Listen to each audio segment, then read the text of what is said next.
mention, unlike LA Noir fanboy over here who wants to just talk about LA Noir. It was my first time seeing it. It was there. I'm just kidding, I don't care. The game actually looks awesome. It's awesome. Yeah, but like, you know, besides Portal 2, Battlefield 3, the big titles, we wanted to go out there and focus on some of the small games that we love, like Explosion Man. Yeah, Explosion Man is really cool. It's great. Shooting robots. The shooting robots. Absolutely. A bunch of shooting robots t-shirts up Yeah, there. they were nice to do a whole bunch of stuff, and like I guess there was the survival challenge that if you won, you got a special button. I guess all of you suck, and not many people did that, so they gave us a whole bunch of those buttons you could get. And you can just rub in people's faces. Damon, you played an interesting one, Dyad. Yeah, so I played that. Yeah, I wanted to play that. Get to play that. And you got one fan. One live Dyad. There you go. Where is it? Where is it? Where can we go see? It's by the it's like in the back. Way behind everything. It's Yeah. It's impossible. So it's The guy even built. Okay, nobody can hear you on the real podcast. I understand. I'm gonna say what you're saying. He built a machine to play just to play the game in. So it's sort of this. Oh, this one. I walked by and I was like, that looks cool, and then I saw his little no fat people sign. Yeah. Sorry, 97% of fat PAX can't do this. That's why there's no line. It was great. It did say play your own risk. I was thinking we should go back to the camera. Absolutely. At the very end and just like, I'll do it. Let me get in there. Let's see what happens. It's quick. Let's our director said. Huh? Orcs must die. Orcs must die too. Isn't that? It's really similar to Dungeon Defenders, isn't it? It's like tower defense game. You jump right down in and has a lot of action on. What was the other? It was serious fast-paced action genre, I think. The fast Serious Sam as well. Well, yeah. Oh, sorry. That was when Xbox Live ended. Okay. And what was the? I can never remember. It Just was throwing game. Fez is also right next to Web to Warp. I mean. okay, but over in the Microsoft booth. Yes. It looks like it's a Insanely Twisted Shell. Thank you. There you go. Well, That's it's a a great terrible name, but it was a good-looking game. You don't like that? No. What should it be? Well, it looks like Pixel Junk Shooter with Patapon art style, so I would call it that. That whole thing right But there. don't put spaces in there, and then you get around the copyright problem. Good. Greg, what do you think the lyrics are to this song?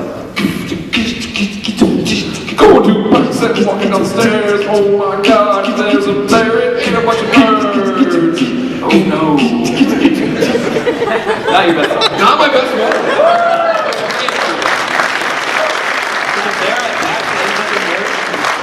Yeah, it's a cautionary tale. We're having a serious games cube. I thought I'd take it to a serious place. Do we have any other adventures this weekend? We covered when you apologized to me. Yeah. That was a nice part.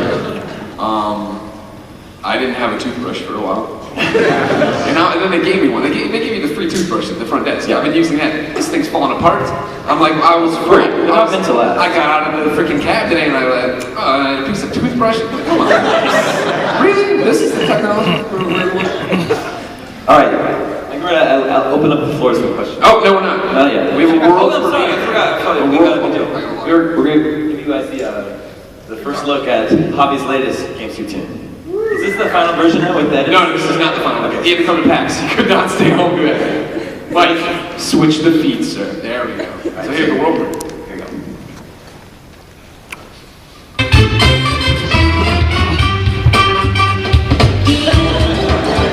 This is our last email. This is from Clayton in Pennsylvania. Clayton says, I've heard on GameScoop before that Micah is Jewish. Micah is Jewish? This didn't come up in the interview. Goldstein doesn't hire Jews. Review features on IGN.com. Micah's picture is Princess Peach. However, Mario, being Italian, is probably a strict Roman Catholic and would not hook up with someone like Charles. I'm going to point out that Mario has never married Princess Peach. He's just banging Princess Peach. Good, respecting Italian will tell you, you can bang whatever the hell you want. Because you're not bringing her home to mom, so it doesn't matter. Yeah, right. So, sure, Mario can never marry Princess Peach because she's a Jew. And she is a Jewish-American princess. That's clear. She's Jewish-American Princess Peach. That was her original name. There's nothing more to say.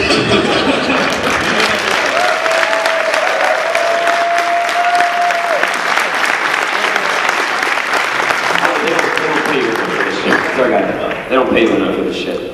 We're gonna take care of that. Yeah, right. I is going to do nothing about it. I might not be able to pay you in money, but we'll find something else, man. Not a bad offer. Are the mics on in the aisles here? Here's my next question. Start lining up if you want to ask. Start lining up with the mics here. Oh yeah. The next question, though, before anything starts, are the mics going to be heard on the audio of the podcast being Yes. This is so much better than last year. So well run. I want everyone to give Mike and Joe back there a round of applause because they've been taking Mike and Joe.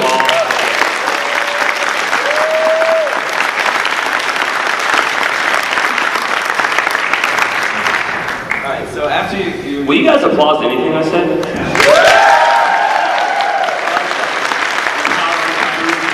Sorry, just checking. Maybe singing his back or stuff. What do you think before the Yeah, no.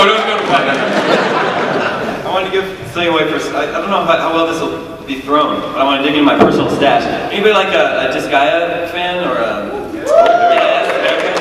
Yeah, I've got these printy underwear.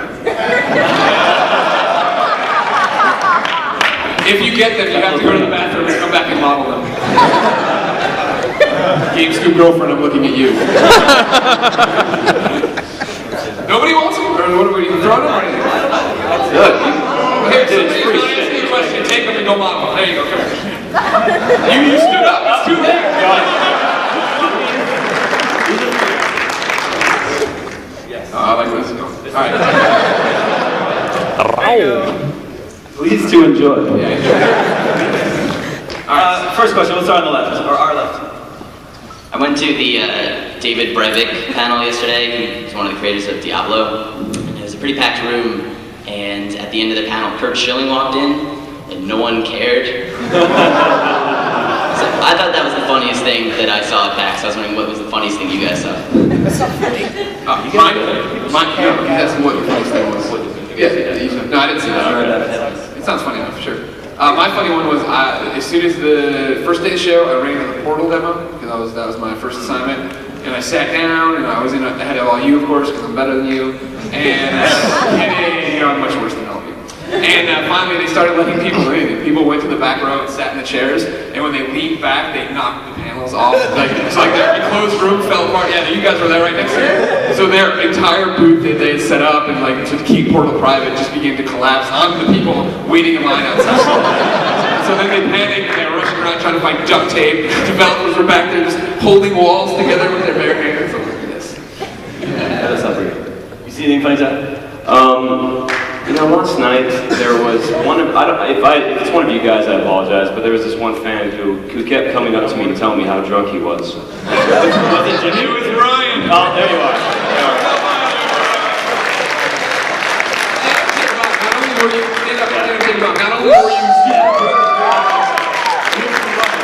you are also the guy who sent us the beer. You came to the Chicago meet me. You drove from Iowa 4 hours to come meet us.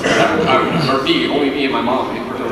Thank you. That's it. That's it. That's great. Family makes really good beer. Where can you only get it in Iowa, or where can you find it? Yeah, I can send you some more. Okay, I'm just saying. Well, we're trying to toss your Remember in parents. Iowa. There's also a guy that I met last night whose name was Justice. Is he here? There you go, dude. That's a fucking awesome name, man. Even if you're lying, it's still cool. All right, next question. But come up and get some. I have the Game Scoop shirts. We got the Knockin' Boots shirts. One day. We don't have time to dilly dally. You're gonna have to just take what I give you. Yeah, you're gonna have to take what I give you. I'm buying a nickel for every time David told me that. I actually got 2 questions for you guys. The first one is, what was the most either coolest or outrageous outfit that you've seen at the show? And then the second thing is, based on, I know, Greg, you're a big infamous to, looking forward to that, but based on everything you've seen here, what would you say would be the most anticipated game that you think is going to be out this year? So, costume-wise, those Ghostbusters that showed up at our party last night. Are they here? Yeah, they're awesome. Just out of the blue today when I was working up here, a Supergirl walked by. A girl dressed as Supergirl. Totally could see her ass cheeks out the back of her dress. It's so funny you say that because there was a girl dressed like Cammy yesterday. The security guard stopped her and told her that she could not come out. Made her put something on because the same thing. Yeah. So it's just funny you say that. Guys like butts. Okay, then most anticipated game of the year. Or Todd, did you have anything else to add to this conversation? No, I don't actually look at cosplayers. Okay. They're like invisible to me. I actually saw. Look through them. I looked through them. I actually saw a kid that was actually. We got in 9 o'clock. We get in an hour early because we're better than all of you here. And I'm just kidding. Anyway, you started. I don't want to. No, anyway, there was a kid like at the bathroom that was like passed out. This is like 9:05 in the morning. And there was like a fan who wasn't the media. He had like a normal badge. And he was just passed out on the floor at the bathroom at 9:05 a.m. It was too much. You got overwhelmed. I was like, already? What happened? I thought that was pretty amazing. Which bathroom? It was right by the IGN sprint booth. Yeah, right behind it. And then are you saying most anticipated game overall or something we saw here? I would say based on what you saw here and Okay. other games that you may have already previewed. For us personally? Yeah. Okay. The game I'm anticipating most right now is Portal 2. Yeah. Portal 2 turned a corner for me too. Because I had it in a strange corner. This podcast is taking a strange corner. Wow, not many old school listeners. Portal 2, you know, like I'm a big Portal fan, but I've always been like, how are they going to turn this into a giant game, you know, its own standalone game or whatever? And so I'd watch like the demos and stuff in E3, but there was no personality to it. So what we saw in the Portal demo was just cutscenes from the game, featuring J.K. Simmons, J. Jonah Jameson, doing the voice of the founder of Aperture Science. And then the beginning was the intro of the game with David Merchant as the robot ball being all funny. Steve Merchant. Sorry, Steve Merchant, thank you. Thank you. Anyways, and it was amazing, so now I'm totally looking forward to that too now. Great, based on the story. Next question. Oh, well, nice t-shirt. Come get some stuff. Don't knock on the mic. Don't kill yourself. Alright, hey, I'm a high school senior, and this is not a question about how to talk to girls or anything. I've taken Greg's advice about burning bridges. But Yeah, you did. No, but sometimes burning bridges works too well, and now I have to balance and juggle. So do you suggest I keep burning and try to do 2 at once, or pick? Or have you guys ever been in the 2 at 1 situation, or what's your deal? 2-on-1 situation? Like,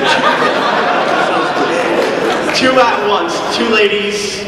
I had to choose, or do I burn bridges? I'm a high school senior, never gonna see them again. Try to balance. Are you trying to date these girls? Or are you dating them?